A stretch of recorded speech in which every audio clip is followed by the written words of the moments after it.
1, hey, 2, hey, 1, hey, 2, hey, 3, hey, 4, hey, ho, hey, ho, hey, ho. Hello. Thank you for sliding through, Dark Side family. Yeah. I'm LaDios Muhammad, an actor with purpose. And I'm Rav'n, an actor with passion. And we are actors From the dark side. So what's been going on, Miss Rav'n? Getting out in this city, living that life. So happy that the pandemic is finally starting to get behind us, minus this Delta variation or whatever people are talking about. So I'm just trying to enjoy life. Oh, they were talking about that, boy. I'm like over this heat. This heat has been, what the heck is going on in Colorado? You know, I'm always cursing summer, girl. I'm like, I hate these 3 months. I'm like, I know what's coming. Shoot. I'm just like, it's never been this hot. It's like 100 and something degrees. Shoot, yeah. We always get at least a week of 100. It's been a month. A little bit. Yeah, I can't take it. But anyway, so glad to be here. Things are opening up. Everything's popping up here in Denver, Colorado. If you don't know, you're going to know today. Yes. What are we talking about today? So we're going to hit a kind of a topic called Diversity Pacification in TV and film.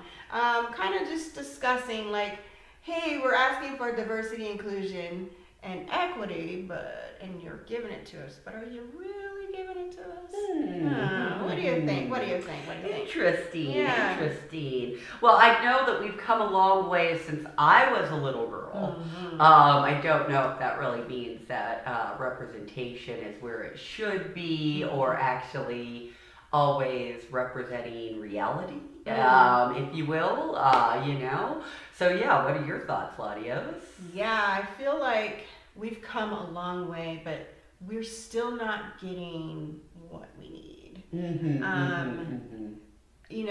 We kind of had this little conversation went off about just how we're seeing ourselves in film and TV. Yes, we're starting to be more inclusive, and we're starting to get a few lead roles, but how are you presenting us on the TV and screen? Right. Yes. Is it something that reflects our actual background and totality of our heritage? Like as we did, a week ago or so, how we did the review. Yeah.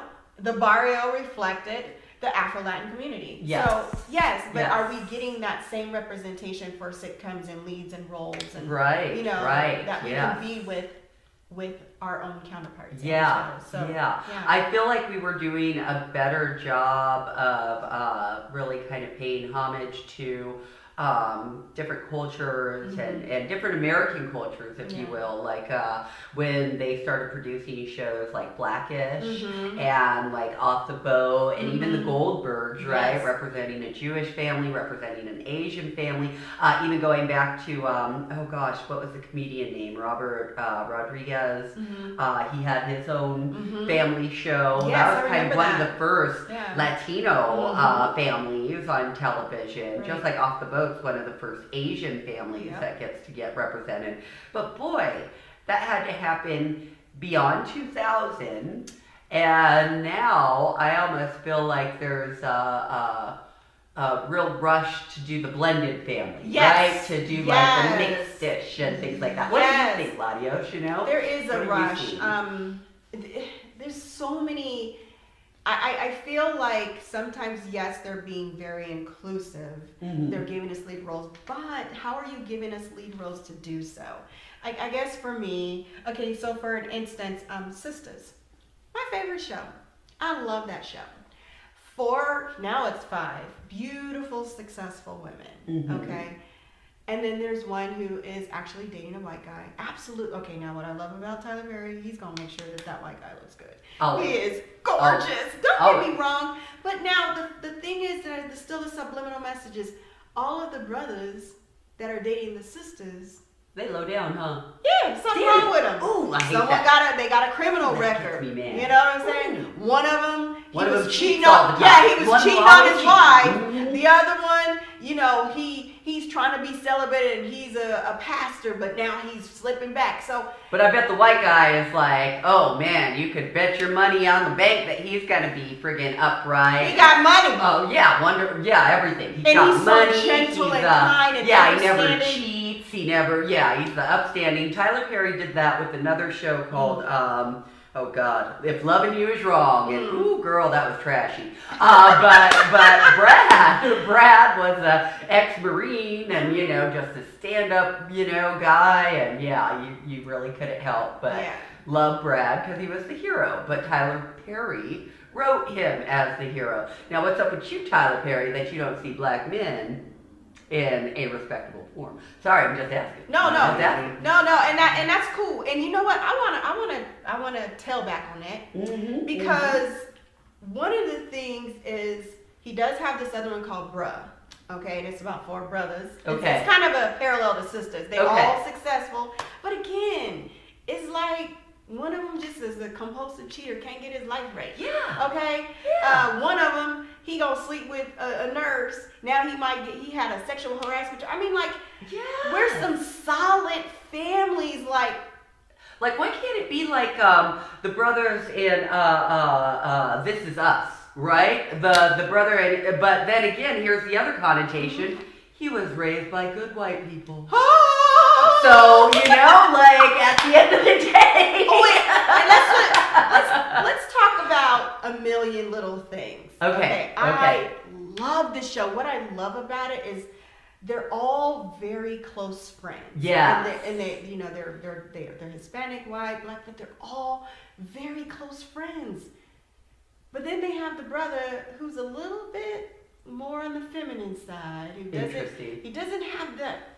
And let's not talk about masculine. What is it called? Yeah. What is it called? Masculine versus feminine. Yeah, or we're not. femininity. Yeah, or we're not any of talking that. about Yeah. what it masculine toxicity. I'm not Mhm. talking about that. I'm just saying, like, he just doesn't have that. He's just not tough. He's a not. soft- He's a soft very brother. soft brother, and he's suffering from depression, and he doesn't express. I mean, it's just. Oh my goodness. I'm like, what? I mean, listen. I'm old school. I ain't gonna lie. I like that good old fashioned. And we ain't talking about the masculine toxicity man that you don't have no rights. But I like that chivalry. I like you be take. I like a manly man. So do you think they do that because it's such a blended cast, if you will, that, oh, if he's in a group of white friends and all of this, and he's not that kind of brother that you were just talking about, that it has to be the softer and more, and all of those things to even be accepted in that friend group? I'm just asking. That's a very. I'm just asking very a question. Let's talk about that. So this goes back when we talked about a while back about how we code switch. Yes. How we code switch. Yes. Because if you're too, you know. Yeah. Okay. Aggressive. In my former job, there were people that I didn't know that were afraid to come to me because they were intimidated by me. You were too black. Oh no, I was very professional. I was kind, I was sweet, I was nice, I laughed all the time. But they were intimidated by me when it came to conflict. So they were scared I was gonna be Too black. So and that's a disturbing thing. And I don't see anything wrong with learning how to culturally learn people's conversations and communications, but to be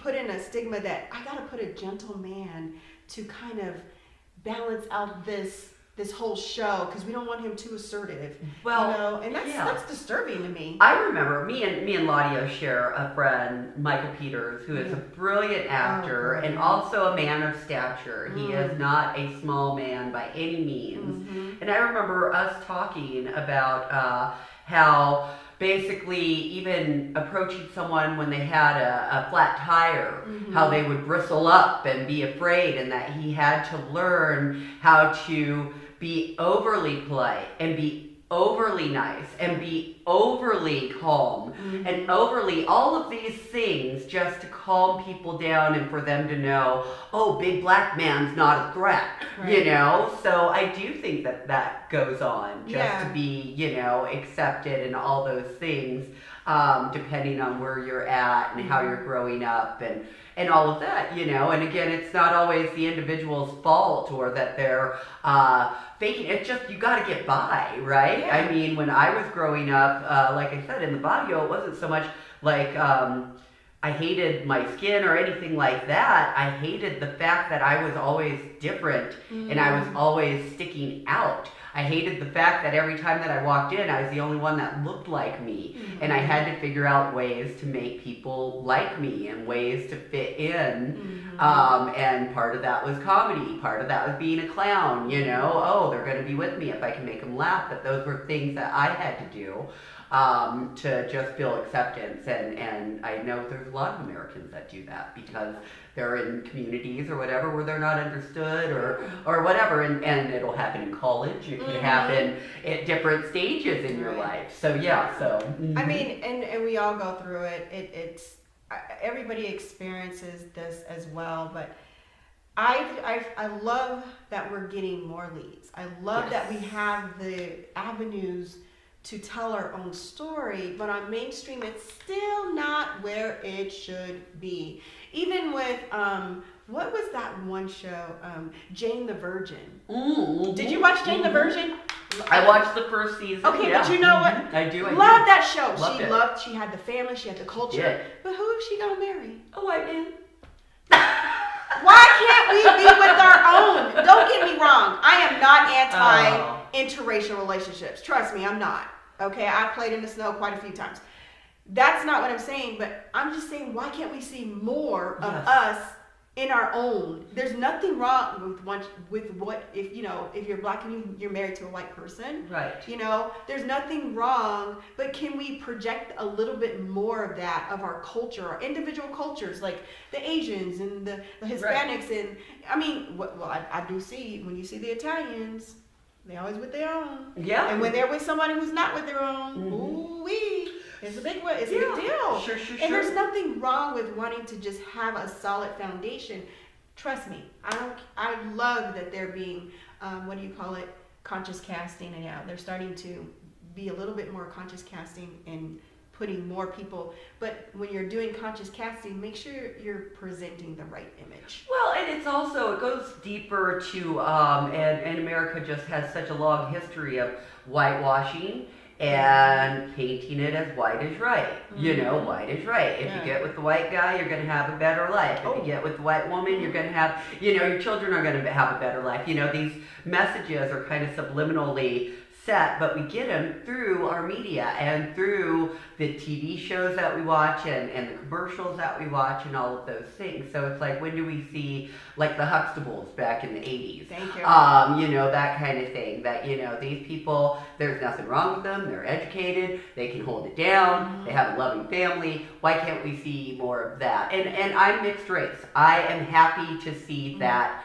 finally in 45 being depicted on national TV, right? Because for years, there was never a mixed person never admitted. Of course, they were there, but they were put in their box. They were put in their box, right? Oh, yeah. Of where they fit. So to see shows like Mixed-ish and to see commercials that are actually showing interracial families, it is refreshing to me because I always felt like an outcast, if you will. So I love that. Yeah. But you also need to balance it by showing positive images of Asian families, of Latin families, of black families, and not just, the blended families, but, all of them together. Yeah. I've finally been seeing some interracial homosexual commercials, so that's been interesting. We love that too. Like, if that's what you're, the LGBTQ representation, it's needed, right? And positive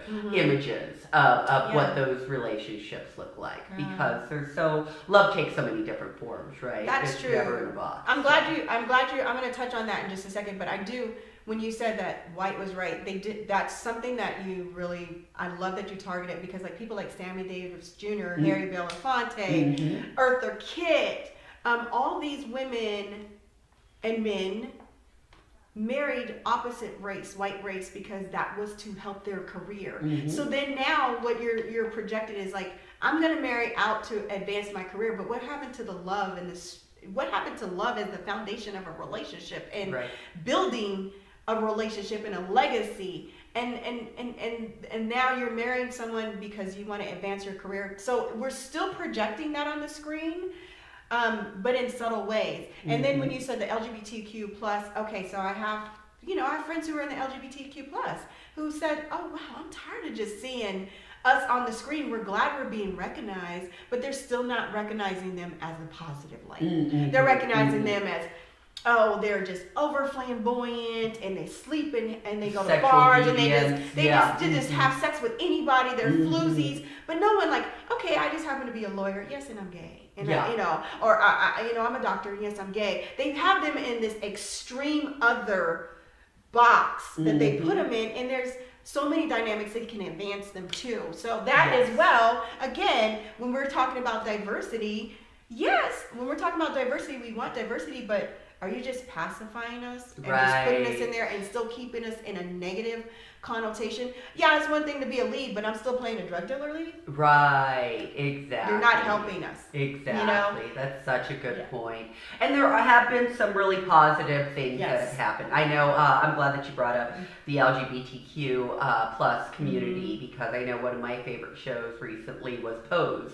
And in Pose, there was a large cast of color, transgender, things that we just really haven't seen represented on the big screen or on the small screen. And but it's refreshing, and it's good to see that these people are there. They matter. Their stories matter. We want to hear them. So so it's kudos to the industry for trying. Right. We haven't gotten there yet, but kudos for trying and giving it a best effort. We want to see more.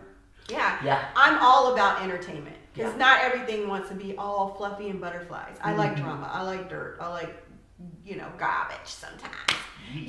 However, but on the flip side, let's get some positive role models, and it's not always a white man saving the day. It could be a brother. It could be a Hispanic. It could be an Asian. I loved all the Jackie Chan movies. Oh my God. Or the Jet Li movies. I want some positive role models and leads that are the heroes that are saving the day, especially in action film. Yes, thank you for the diversity, and we just want to make sure you're not diversity pacifying us at the same time. Yes, absolutely. You have any additional remarks? I think I said it earlier, love takes all kinds of different shapes and forms and knows no bounds. And a heart's made for love, not for hate. So, get out there and love somebody. And thank you for stopping through and watching us, because we love you back. Right. Yeah. So again, our show is Diversity Pacification. We want to see more of everybody in positive lights. Yes. So we want to say thank you, everybody, for sliding through. Remember, you don't have to be asleep to dream, so get up and get out and do something for yourself. I'm LaDios Muhammad, an actor with purpose. And I'm Rav'n, an actor with passion. And we are actors from the dark side.